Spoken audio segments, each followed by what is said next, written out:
반갑습니다. You know, one of the greatest things about teaching English in Korea has got to be all of the free time that you get, that I get, that we all get. Whether it's all of the free time in the evenings when you come home from work, or just the sheer number of days off that you get from vacation time or holidays, national holidays, or things of that nature.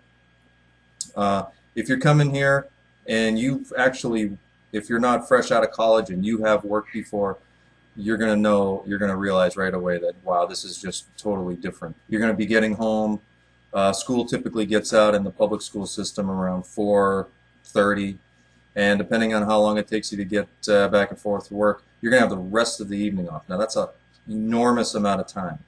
Um, I worked for quite a few years in places such as New York City, and just the commute time alone, even if you lived uh, a relatively decent distance from the city, you're still looking at an hour and a half or 2 hours each day that's going to be spent on just commuting to work. So in my case now, I get out at say 4:30.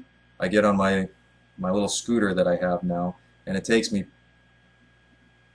probably 4 minutes to get back home. And then I have the rest of the evening off to do whatever it is that I do.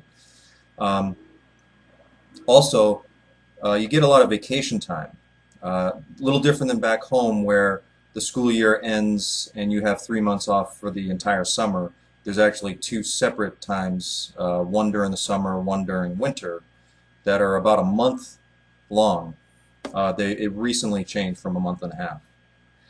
And during those 4 weeks, two of them are going to be spent at an English camp where the teacher will go in and run a camp for about 3 hours during the day.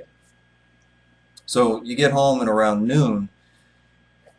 I mean, usually mornings are spent doing whatever anyway, so it's almost like you haven't gone to work. And basically, you're just doing fun activities for the kids. Um, but then the other 2 weeks are your vacation time. And it comes out exactly or contractually to, I believe, 18 days off that you get. Those are your vacation days. And for me, I just used 8 of them for summer vacation. So when winter rolls around, it's going to be 10 days. So we're talking, that would be the equivalent of about 3.5 weeks of vacation for a job back home, which is maybe kind of standard. You know, you usually get 2, 3 weeks, depending on what level you're at. If you're in management or something like that, it might be more. But on top of that, you get all the free time during the day. On top of that, in my case, or anyone who is renewed to stay, you're also given 2 weeks of paid leave, which are basically 2 additional um, vacation weeks that are paid. Now, keep this in mind, that's going to be changing, I think, if it hasn't already, for the new teachers that are coming in. That's going to be changing for the next contract cycle to 1 week.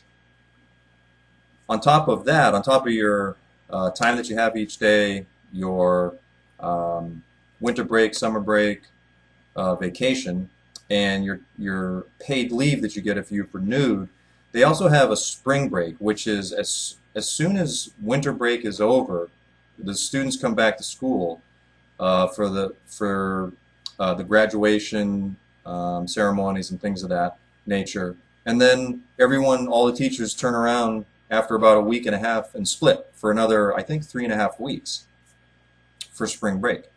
Now, generally, in most cases, teachers have to come in. I'm sorry, the foreign teachers, us, we need to come in and do what's called desk warming. I'm sure you've heard about that. You basically sit there all day at your desk and surf the internet, Facebook or YouTube. But you come in, maybe there's another teacher or two there, and you just sit there. You may be fortunate to have a supervisor that says, you know what, I'm not going to make you I'm not going to torture you, so either come in for half day or don't even bother coming in or something like that. But that rarely happens. But it has happened before. But even so, even if you have to come in, you're not really doing anything. You're not teaching a class. You're not getting, stressed out by, the kids or whatever. So that's really not exactly hard labor or anything like that. And you can get a lot of stuff done there. You can do all these lesson plans that you need to for the next semester, or you can do whatever. Facebook, make YouTube videos.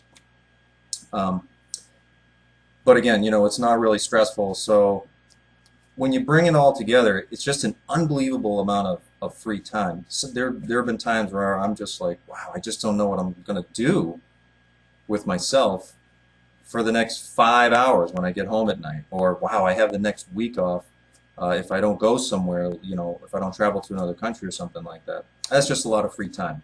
So you may find yourself bored, which might be a good thing.